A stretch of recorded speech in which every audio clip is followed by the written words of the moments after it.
ಯೆಶಾಯನು ಬರೆದ ಪ್ರವಾದನೆ ಪುಸ್ತಕ 66ನೇ ಅಧ್ಯಾಯ 13ನೇ ವಚನದಲ್ಲಿ ವಾಕ್ಯವು ಈ ರೀತಿಯಾಗಿ ಬರೆಯಲ್ಪಟ್ಟಿದೆ.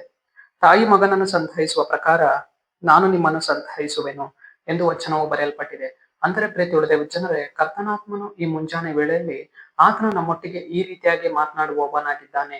ಏನೆಂದರೆ, ತಾಯಿ ಮಗನನ್ನು ಯಾವ ರೀತಿಯಾಗಿ ಆಕೆ ಸಂತೈಸುವವಳಾಗಿದ್ದಾಳೋ ಅದೇ ಪ್ರಕಾರವೇ ನಾನು ನಿನ್ನನ್ನು ಸಂತೈಸುವೆನು ಎಂದು ಆತನು ನಮಗೆ ಮಾತನ್ನ ಕೊಡುವವನಾಗಿದ್ದಾನೆ. ಒಂದು ತಾಯಿ ಮಗನನ್ನ ಆಕೆ ಏನ್ ಮಾಡುವವಳಾಗಿದ್ದಾಳೆ? ಆಧರಿಸುವವಳಾಗಿದ್ದಾಳೆ, ಕಣ್ಣೀರನ್ನ ಒರೆಸುವವಳಾಗಿದ್ದಾಳೆ. ಆ ಮಗುವಿನ ಕಷ್ಟ ದುಃಖಗಳನ್ನ ಆಕೆ ಏನ್ ಮಾಡುವವಳಾಗಿದ್ದಾಳೆ? ನೋಡಿಕೊಳ್ಳುವವಳಾಗಿದ್ದಾಳೆ. ಆ ಮಗು ಯಾವ ವಿಷಯದಲ್ಲಿ ಬಿದ್ದು ಹೋಗಿದೆ, ಆ ಮಗು ಯಾಕೆ ಕೊರಗ್ತಾ ಇದೆ, ಆ ಮಗು ಯಾಕೆ ಕಣ್ಣೀರನ್ನ ಸುರಿಸ್ತಾ ಇದೆ, ಆ ಮಗುವನ್ನ ಆಕೆ ಏನ್ ಮಾಡುವವಳಾಗಿದ್ದಾಳೆ? ಸಂತೈಸುವವಳಾಗಿದ್ದಾಳೆ, ಧೈರ್ಯಪಡಿಸುವವಳಾಗಿದ್ದಾಳೆ.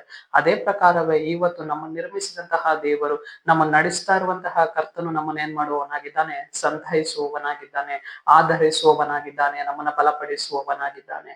ಬಿದ್ದಂತಹ ಸ್ಥಿತಿಯಲ್ಲಿ ಕರ್ತನು ನಮ್ಮನ್ನ ಏನ್ ಮಾಡುವುದಿಲ್ಲ? ಕೈ ಬಿಡುವುದಿಲ್ಲ. ನನ್ನ ಮಗನು ಬಿದ್ದು ಹೋಗಿದ್ದಾನೆ, ನನ್ನ ಮಗಳು ಬಿದ್ದು ಹೋಗಿದ್ದಾಳೆ, ನಾನು ಕೈ ಎತ್ತಬೇಕು ಎಂದು ಆತನ ಏನ್ ಮಾಡುವವನಾಗಿದ್ದಾನೆ? ನಮ್ಮನ್ನು ಎತ್ತಿಕೊಳ್ಳುವವನಾಗಿದ್ದಾನೆ. ಆತನು ನಮ್ಮನ್ನು ಬಲಪಡಿಸುವವನಾಗಿದ್ದಾನೆ. ನಮ್ಮ ಕಣ್ಣೀರನ್ನ ಆತನ ಏನ್ ಮಾಡುವವನಾಗಿದ್ದಾನೆ? ಒರೆಸುವವನಾಗಿದ್ದಾನೆ. ಬಲಗುಂದಿ ಹೋದಾಗ ನಮ್ಮನ್ನ ಬಲಪಡಿಸುವವನಾಗಿದ್ದಾನೆ.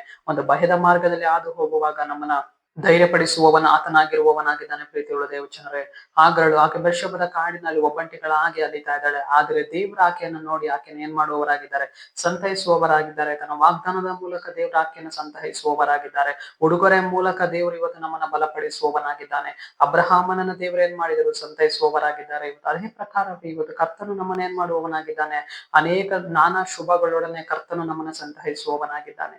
ನಮ್ಮ ಜೀವಿತದಲ್ಲಿರುವಂತಹ ದುಃಖಗಳನ್ನ ತೆಗೆದುಹಾಕಿ, ನಮ್ಮ ಜೀವಿತದಲ್ಲಿರುವಂತಹ ಕಣ್ಣೀರನ್ನ ಬದಲಾವಣೆ ಮಾಡಿ ಕರ್ತನು ನಮ್ಮನ್ನ ಏನ್ ಮಾಡುವವನಾಗಿದ್ದಾನೆ? ಸಂತೈಸುವವನಾಗಿದ್ದಾನೆ. ಸರಿ, ನಾವು ಪ್ರಾರ್ಥಿಸಿಕೊಳ್ಳೋಣ.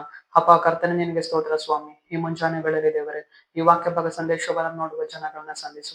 ಕರ್ತನೆ, ನಿನ್ನ ಜನರ ಜೀವಿತದಲ್ಲಿ ನಿನ್ನ ಕಾರ್ಯವನ್ನು ಮಾಡಿ ಅಪ್ಪ, ನಿನ್ನ ಜನರನ್ನ ಕರ್ತನೆ ನೀನು ಸಂತೈಸಿ ನಿನ್ನ ಜನರನ್ನ ನಡೆಸುವುದಕ್ಕಾಗಿ ಸ್ತೋತ್ರ.